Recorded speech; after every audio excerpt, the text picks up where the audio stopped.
வணக்கம். நம்ம சேனலுக்கு தொடர்ந்து ஆதரவளித்துக் கொண்டிருக்கும் நல்ல உள்ளங்களுக்கு நன்றி. ஆதரவு கொடுங்க. ரொம்ப முக்கியமான விஷயம், பிஜேபி தன்னுடைய வேலையை ஆரம்பிச்சிருச்சுன்னே சொல்லலாம். அவங்க எப்போ வேலையை ஆரம்பிக்கலைங்கிறீங்களா, எல்லா வேலையும் ஆரம்பிச்சிருவாங்க. அடுத்து உங்களுக்கு தெரியும் மைசூரில் நடக்கக்கூடிய விஷயம், ராகுல் காந்தி, அகிலேஷ் யாதவ் இவங்களெல்லாம் வச்சு ஒரு மாஃபிங் பண்ண வீடியோ, கீழே அரபு எழுத்து போட்டு ஒரு வீடியோ, பதற்றத்தை ஏற்படுத்தக்கூடிய அந்த ஃபோட்டோ வெளியாகி ஒரு பெரிய பரபரப்பு. மைசூரில் இருக்கக்கூடிய இஸ்லாமிய அமைப்புகள்லாம் சேர்த்து கம்ப்ளைண்ட் கொடுத்துருக்காங்க. ஒருத்தர் அரெஸ்ட் பண்ணியிருக்கிறதா சொல்கிறாங்க.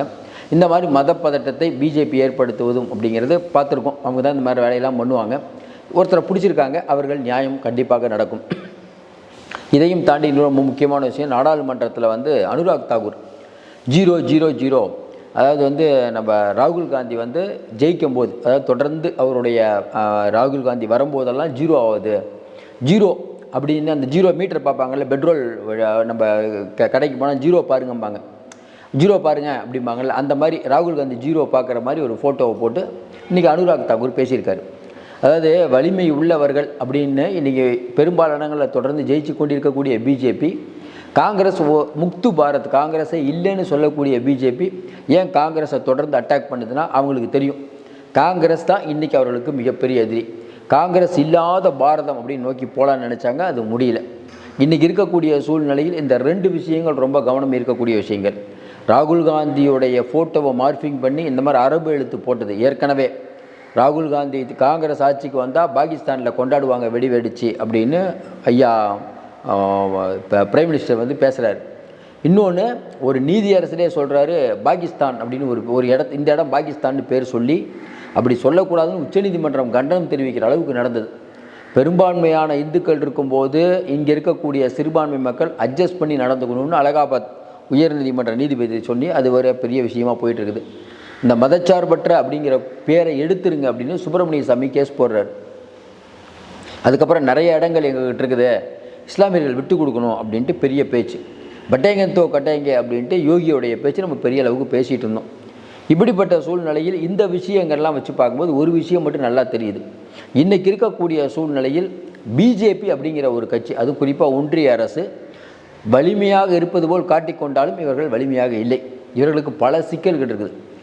ஒன்றும் வேணாம், இன்றைக்கி இருக்கக்கூடிய நிலைமையில் உங்களுக்கு பீகாருக்கு நீங்கள் பணத்தை கொடுக்குறீங்க, கரெக்டு, பீகாருக்கு பணத்தை கொடுக்குறீங்க, மிச்ச பணம் யூபியிலேயோ பக்கத்தில் உங்களுக்கு வேண்டியப்பட்ட மாநிலங்களோ ஏன் கொடுக்கல அப்படின்னா ஃபண்டு இல்லை. ஏன்னா இவர்களுடைய நிர்வாக திறமை இன்மை அப்படிங்கிறது இது பெரிய அளவுக்கு போயிட்டுருக்குது. இன்றைக்கி இருக்கக்கூடிய சூழ்நிலையில் இன்றைக்கி ஐடி சம்பந்தமான ஒரு அறிவிப்பு நிர்மலா சீதாராமன் கொடுக்குறேன்ருக்காங்க. வெளிநாட்டிலிருந்து அனுப்பக்கூடிய கைவிலங்கட்டு அனுப்பினார்களா ட்ரம்ப், அதையும் எதிர்த்து கேட்க துணிவில்லை.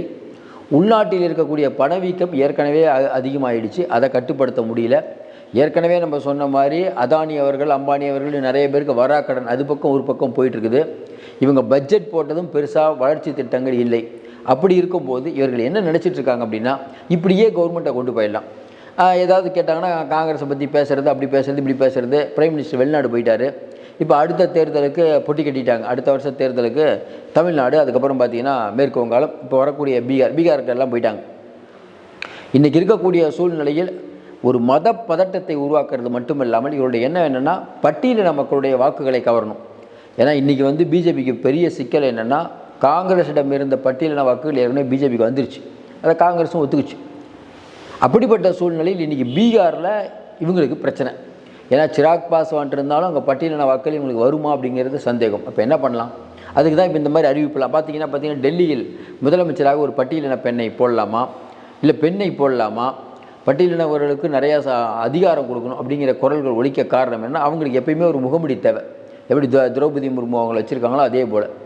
அப்போ பீகார் அப்படிங்கிறது இவர்களுக்கு ஒரு 7.5 கிளப்பும். ஏன்னா பீகாரில் இவர்களுக்கு வலிமையான தலைவர்களை நிதிஷ்குமாரை நம்பி தான் பண்ணணும். நிதிஷ்குமார் இவர்களோடு நின்னா கூட, நிதிஷ்குமார், சிராக் பாஸ்வான் எல்லாம் நின்னா கூட பழையபடி ஓட்டு கிடைக்குமா அப்படிங்கிறது சிக்கல். ஏன்னா அவங்க வளர்ச்சி திட்டங்கள்லாம் போட்டிருக்காங்க, இது பத்துமா? என்ன ஒன்று, ஏற்கனவே நீங்கள் சொல்கிற மாதிரி 10 வருடங்களாக ஆட்சியில் இல்லாத தேஜஸ்வி பக்கம் காற்று பலமாக வீசி கொண்டிருக்கிறது. அப்படி ஒருவேளை தேஜஸ்வி ஜெயித்தாங்கன்னா நிதிஷ்குமார் தோற்று எதிர்கட்சி ஆனார்னா அவர் சும்மா இருக்க மாட்டார், பிஜேபிக்கு உடைச்சல் கொடுப்பார். இது பிஜேபிக்கு தெரியும். அவங்க கட்சியை உடைக்கலான்னு பார்த்தா முடியல. ஆனால் நிதிஷ் அது ஏகப்பட்ட வேலையெல்லாம் பண்ணி வச்சுருக்காரு. அப்படி தொடர்ச்சியாக இந்தியா முழுக்க ஒரு மத பதற்றத்தை தொடர்ந்து உருவாக்கி கொண்டிருக்க வேண்டும் அப்படிங்கிறது தான் பிஜேபியுடனும். அதனுடைய விளைவு தான் இன்றைக்கி மைசூரில் இந்த மாதிரியான மாஃபிக். அந்த படத்தை பார்த்தீங்கன்னாவே தெரியும். இது என்ன ஒரு ஜனநாயகம்னே நமக்கு என்ன நடைமுறைன்னு நமக்கு ஒன்றும் புரியல. சுதந்திர இந்தியாவில் இன்றைக்கி இருக்கக்கூடிய சொல்ல மதச்சார்பற்ற நாடாக இருக்கக்கூடிய நாட்டில் ஒரு ஒரு ஒரு ஒரு பெரிய கட்சியை ஒரு கம்யூனிட்டி கட்சியாக காட்டக்கூடிய வேலையை தொடர்ந்து பிஜேபி பண்ணிகிட்டு இருக்காங்க. இப்போ காங்கிரஸுக்கு ஒரு இது என்னென்னா, நாங்கள் அப்படி இல்லைங்கிற சொல்ல வேண்டிய கட்டாயத்தில் காங்கிரஸ் இருக்குது. இன்றைக்கி இருக்கக்கூடிய சூழ்நிலையில் நாடு எங்கேயே போய் கொண்டிருக்கிறதுக்கு ஒரு பயமாக தாக்குது. ஒரு பக்கம் தேர்தல் ஆணையம் அது இஷ்டத்துக்கு பண்ணிகிட்டு இருக்காங்க. ஏற்கனவே தேர்தல் ஆணையத்தின் மீது உச்சநீதிமன்றம் வழக்கெல்லாம் வருது. அது வேறு இருக்குது வழக்கு. அந்த பதிவுகள் அளிக்கக்கூடாது, இப்படி ஏகப்பட்ட வழக்கு. அதுக்கப்புறம் தேர்தல் ஆணையர் வழக்கே இருக்குது. தேர்தல் ஆணையரை யார் நியமிக்க வேண்டுங்கிற வழக்கு இருக்குது. இதெல்லாம் பிஜேபிக்கு பிரச்சனை. அதாவது தொடர்ந்து சொல்கிற மாதிரி இவர்கள் வலிமையாக இருக்கிற மாதிரி தெரியுங்க, ஆனால் வலிமையாக இல்லை. வலிமையாக இருந்ததால் வக்பு மசோதாவை ஈஸியாக நிறைவேற்றிருக்க முடியும். நாடாளுமன்ற கூட்டுக்குழுக்கு போயிருக்காது. பொது சிவில் சட்டத்தை அமுல்படுத்தியிருக்க முடியும். எங்கே அமுல்படுத்துகிறாங்க? நிறைய விஷயங்கள் பிஜேபி பண்ணணும்னு நினைக்கிறது முடியல. நாயுடுவும் நம்ம பவன் 2 பேர் எவ்வளோ நாள் அமைதியாக இருப்பாங்கன்னு நினைக்கிறீங்க? உள்ளுக்குள்ளே இப்போயே பிரச்சனை ஆகிடுச்சு நாரா லோகேஷ் மூலமாக. இது எல்லாத்தையும் வச்சு பார்த்தீங்கன்னா ஒன்று தெரியும். இதுக்கப்புறம் பார்த்தீங்கன்னா ரேவந்த் ரெட்டி இடைத்தேர்தலில் வரப்போகுது. அந்த இடைத்தேர்தலில் உங்களுக்கு எனக்கு சவால்னு கேசிஆர் கட்சி சண்டை போடுது. அங்கே பிஜேபி அமைதியாகுது. அதில் இதையெல்லாம் வைத்து பார்க்கும்போது தேசிய அரசியலும் சரி மாநில அரசியலும் சரி அவ்வளவு ஈஸியாக நீங்கள் காங்கிரஸ் அப்புறப்படுத்த முடியாது. ராகுல் காந்தியை பற்றி பயம் இல்லைனாலும் உதறல் இருக்கிறதுனால பாருங்கள், நாடாளுமன்றத்தில் 0ன்னு நீங்கள் ஆரம்பித்து எல்லா விஷயங்களும் மம்தா கட்சியை கிண்டல் பண்ண மாட்டீங்க, கெஜ்ரிவாலை கிண்டல் பண்ண மாட்டீங்க. இன்னும் பல கட்சிகள் இருக்குது. எந்த கட்சியும் கிண்டல் ஒரே இலக்கு இவங்களுக்கு ராகுல் காந்தி. இந்த ஒற்றை மனிதரை நோக்கி பிஜேபி பயப்படும் போது நம்ம ஒன்று புரிகிறோம், நம்ம சரியான பாதையில் தான் போயிருக்கோம். ராகுல் காந்தி கரத்தை வலுப்படுத்தணும்ல. இந்த மாஃபிங் விஷயம் நம்ம ஏன் ரொம்ப பேசலைன்னா, அந்த வீடியோ பார்த்தா தெரியும், மிகப்பெரிய ஒரு சமூக பதட்டத்தை உருவாக்குறதுக்கு வேணும்னே பண்ண விஷயம். இதை வைத்து பெரிய ஒரு பிரச்சனையை கிளப்ப ரெடி ஆகிட்டு இருக்காங்க. அது ஏன்னா கர்நாடக அரசு ஏன்னா கர்நாடக அரசு என்ன பண்ணுங்கிறது தெரியும். அங்கே இருக்கக்கூடிய ஏற்கனவே இதே மாதிரி தான் பிரதமர் மோடி போயிட்டு அங்கே ஜெய் பத்ரங் இது என்னது அனுமார் ஜெய் பத்ரங் ஜெய் என்னமோ சொன்னார். உடனே டிகே சிவகுமார் சொன்னால் ஒன்றும் பிரச்சனை இல்லை, நானும் அனுமார் பக்தர் தான், நான் மாநிலம் முழுக்க நாங்கள் ஜெயித்தோம்னா அனுமார் கோயிலை கட்டுறேன்ட்டார். அதில் பிஜேபியுடைய திட்டங்களை முறியடிக்க ஏகப்பட்ட வேலைகள் நடந்து கொண்டிருக்கிறது. ஆனாலும் பிஜேபி அதனுடைய கொள்கையிலிருந்து மாறாது. கடவுளை தவிர வேறு எதுவும் அவங்களுக்கு தெரியாது. பொறுத்திருந்து பார்ப்போம். மீண்டும் சந்திப்போம். நன்றி, வணக்கம்.